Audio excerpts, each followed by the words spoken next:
Away from the violence happening in Boko, we have something from Her Excellency Ama McBrown.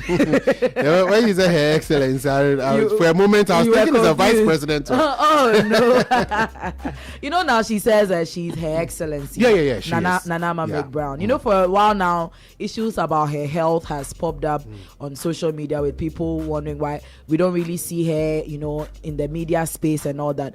Well, finally, she has given an update on her health, and this is what she had to say. Mean to me near TikTok, mean to me, but any small videos I made because I've not been well, and the reason is I had to do surgery on my arm again, and you also said a chia. You also said it do baby cry me, yeah, they mean to me. And if you watch McBrown's Kitchen lately, you see say I was struggling, and those are my last recordings. I was struggling a lot before I could finish. No, me a painkillers a man no dose. You know, until you go through a fracture, a surgery like mine, and I say, "Oh, can save you more boo." Na why yeah. And I'll bet me I say.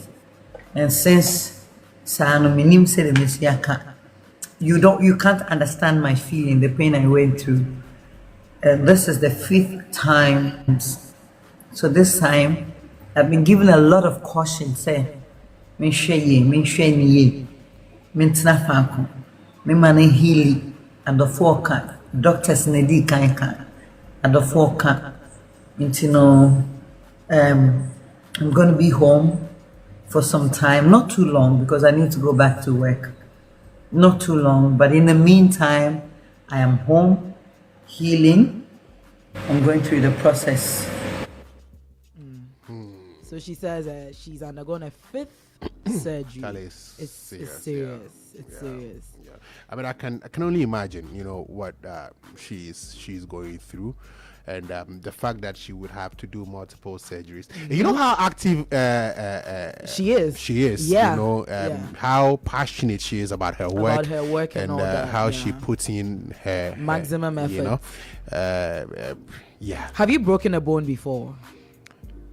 No, but I've twisted my ankle before, and I'm still carrying it. 2 years plus, I'm still carrying it, and what I felt when I twisted my ankle, I can't imagine, what a broken bone will be like, you know, because I'm actually still carrying the effects of that. And I mean, it would be crazy to think about a broken bone, you know, and the healing that you will need to go through. Because mine was like, when I was a child, I had an accident and I had to put on a POP for like 6 months. Okay. And I still, even though I was like very young, but I still remember the pain. And even sometimes now, I feel that kind of pain. Especially in cold weather. Exactly. You know, and you feel it in your bones. So I just can't imagine the pain. But she does well. She carries it so beautifully. Yeah, but she would just have to listen to doctor's advice, you know, and take a break for a moment, you know, to let it heal properly, and hopefully we get to see her again. Yeah. And then finally, we would have to end on this sad note. You know, over the weekend, literally the whole country was, you know, plunged into darkness when news broke out that high life legend Kojo, popularly known as Daddy Lumba, had passed away. You know, the rumors started in the morning. We're hearing, oh, he's gone, he's not gone, you know, that kind of thing. And everybody was anxious, or well, let me say, I was very anxious to see, is it true or not? Up until I think it was around 11-12 when it was confirmed. I think Sewami here went to his station and then confirmed it on air, and then also the lawyers put out a statement that unfortunately our beloved Daddy Lumba had, you know, passed away. And then since then it's just been tributes upon tributes from different artists. This morning I've seen several videos where over the weekend you know, these musicians went to his home to visit their family and then offer their condolences. I've seen videos of Kojo, I've seen videos of Sewami here, and then also the Minister for Tourism, Arts and Culture, Jifa Gomashi. Several of them, you know, just trying to visit the family and then pay their respects. But however, the family has also announced that they are opening a book of condolences, and also there's going to be a candlelight vigil in honor of Daddy Lumba. So the candle night vigil would be on 2nd August at the Independence Square. That is 6 p.m. Is that Saturday or Sunday? Saturday. Yes, Saturday. Right. It starts at 6 p.m. The venue is the Independence Square. And also the Book of Condolence has been opened at the private residence of the late Daddy Lumba at Kinshasa Crescent. You know, they give all the details. And the start date is Tuesday, 29th July, 9 a.m. to 4 p.m. daily. But however, the family obviously is also requesting for some privacy in this trying time to, you know, also be able to sort out their feelings and then move on. Yeah, I mean, quite unfortunate, and you know the apprehension with which people were waiting. You know, because I don't know, for the past couple of years, you come Daddy Lumba somebody, you know, when the news came in the morning. I saw a tweet and the person was like, "Oh, okay, so it's that time of year again when we kill him." Yeah, I mean, because also he's not been well for a while. And so I don't know where people get their filler, whether they get to know that he's been rushed to a hospital or whatever, maybe he's collapsed or whatever, and then news come out that he's dead. And then it will go around for a while, and then we'll get authentic news coming that no, he's not dead, you know. And so on Saturday, actually, people through various means had gotten wind of the information, and some bold ones who want to be first to break the news. Like, I don't get it. We are in a generation where I said it first. Now and it's not like these are even people blame bloggers, they blame the media and all that. For me, I don't think it's even a blogger problem or a media problem. Individuals, just ordinary individuals, want to be the first to break news. Because now I think another issue is now with social media being monetized. Everybody wants traffic to their page. So I said it first. So now everybody they pay traffic. Oh, there be Kojo, imagine. No, I understand it, but it doesn't make sense because you don't apply a lot of the people who were putting out this news were not doing so on any basis. You understand? For instance, I can see Kwame Mensah has posted that that Lumba is dead. But who is Kwame Mensah? Exactly. You understand? So I can't pick it then quickly I also come and share that. You get a point I'm making. So this whole craze about being the first to, and especially when it concerns death. You know, we forget that for Cho Small, the person has loved ones. You know, you are not thinking of what they are going through, and especially even when in recent times, maybe you chance on an accident or whatever, and people take videos and pictures and they share that this person is dead. You might be scrolling through social media, then you see that your loved one is dead. They're like, now one will be breaking his news, and you get it. So I think that for Cho Small on that side, so you know what you just said. It reminded me of, I think something happened in Nigeria, and then the girl came to post that she found out about her brother's death on social media. Crazy. That, you know, this SARS or something had shot some people, and then they were posting it. She's scrolling through Twitter and she sees her brother's photo that this person has been shot dead, and she was like, I never have a compulsion to post it. Actually, with Daddy Lumba, the only post I've made is on my status when it was confirmed. And I shared a picture, you know, that dark image of him on. I don't feel like I have to post on X or Facebook or whatever. Like, I don't have that compulsion. I don't know why people have that. Like, I have to post, and it's even when it's not been verified, it's not been confirmed, and then, you know. But beyond that, I think that Ghana has really lost.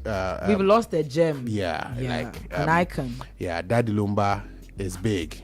Is big in the terms of you know he being big. He's big. He's done so much. The Colossus. You can use that to describe him. Yeah. I mean, he's larger than life. You know, for what he's done. for his people, his admirers, and maybe people who don't even like him, they would attest to his status. For that, you can't take it away from him in our music industry.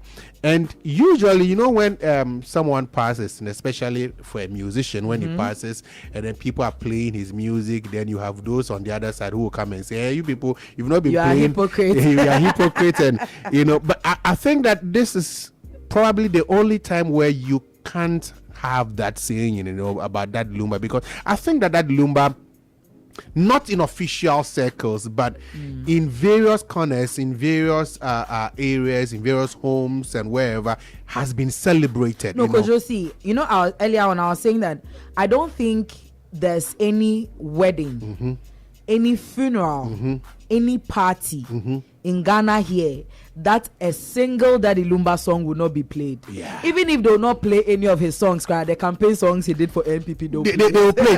and Daddy Lumba is like that. Yeah. Like, whatever phase of life that you are going through, he has a song for that, right? So if you found new love, he's got a song for that. If you're going through broken hearts, he's got a song for that. If you have to fear women. If you want to bore somebody, Ekutia, he has a song for that. If you want to give your life to Christ, he's got a song. Had a whole gospel album, and he's got songs for social causes, talking about and he has kids, women empowerment. He's got everything, And he has a Afro dancehall song too.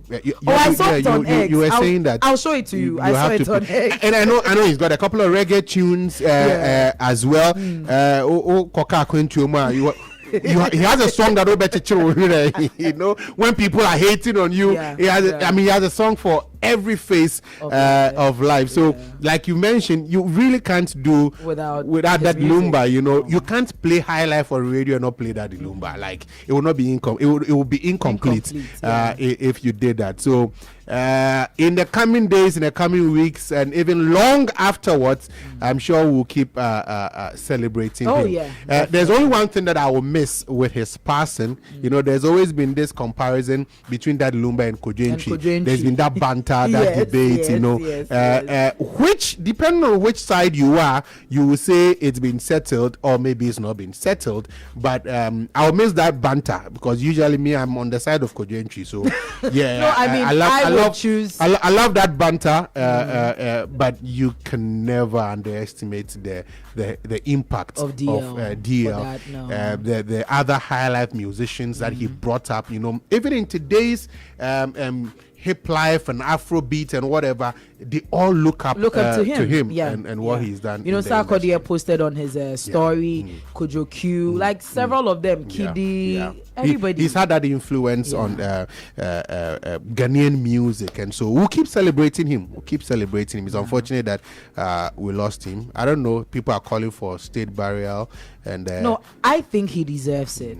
I mean, well, this might sound some way, but I mean, we've given people state burials for less. I genuinely think he deserves a state burial. I mean, we'll see what comes of that, but it's quite unfortunate. But we've gotten to enjoy his life, enjoy his legacy, and I think that for us left behind, that's what the focus should be on. In preserving that legacy that he's left. Preserve it, and also I feel like he's left too early. At 60 years, I feel like he's left too early. We should have enjoyed. I would have loved more to see him grow older. Probably have a documentary made about his life. I saw this thing on social media. I don't know who said that. Lewe was complaining that somebody. Kojo Sheldon made a post that Daddy Lumba Day here, and then we don't do movie on him. You go Burkina Faso, say you go do Ibrahim Traore, and then the wing came to reply. No, but I think it's something we need to look into.